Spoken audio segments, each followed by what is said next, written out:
কৃষ্ণসাগরে Ukraine ও রাশিয়ার পাল্টাপাল্টি সামরিক হামলায় বিঘ্নিত হচ্ছে শস্য সরবরাহ। ফলে আন্তর্জাতিক বাজারে গমের দাম এক লাফে 4%-এরও বেশি বেড়েছে। তবে প্রতিকূল আবহাওয়া সত্ত্বেও উৎপাদন ভালো হওয়ায় যুক্তরাষ্ট্রে ভুট্টা ও সয়াবিনের দাম কম।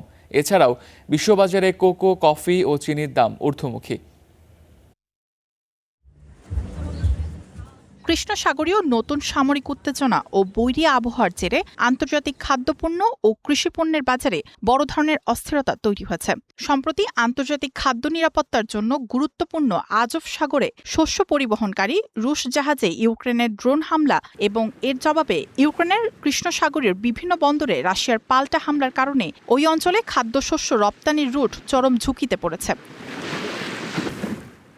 এর ফলে সার্বিক সরবরাহ বিঘ্নিত হওয়ার আশঙ্কায় আন্তর্জাতিক বাজারে এক লাফে 4%-এর বেশি বেড়েছে গমের দাম।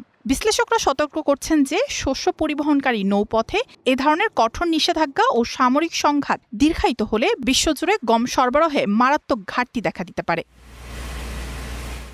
তবে গমের বাজারের এই ঊর্ধ্বমুখী প্রবণতার বিপরীতে বিশ্বব্যাপী ক্রেতাদের কিছুটা স্বস্তি দিচ্ছে মার্কিন ভুট্টা ও সয়াবিন।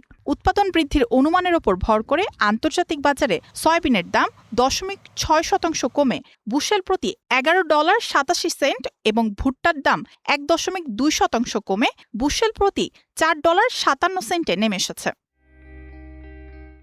এদিকে বিশ্বের বৃহত্তম চাল রপ্তানিকারক দেশ ভারতে চালের দাম ক্রমেই বাড়ছে। বর্তমানে দেশটিতে 5% খুদযুক্ত সেদ্ধ ও আতপ চালের দর বেড়ে টন প্রতি $352 থেকে $357 পৌঁছেছে, যা গত সপ্তাহে ছিল $348 থেকে $352। তবে চালের অন্যতম বাজার থাইল্যান্ড, ভিয়েতনাম ও ফিলিপিনে দাম অপরিবর্তিত আছে।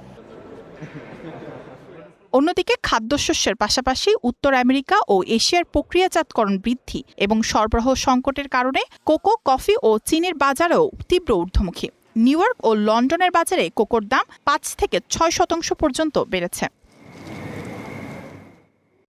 এর সঙ্গে বিশ্ববাজারে জ্বালানি তেলের দামের ওপর নির্ভর করে অপরিশোধিত ও সাদা চিনির দামও 1.5% বৃদ্ধি পেয়েছে, যা সার্বিক বৈশ্বিক খাদ্য মূল্যস্ফীতিকে নতুন করে উস্কে দিচ্ছে।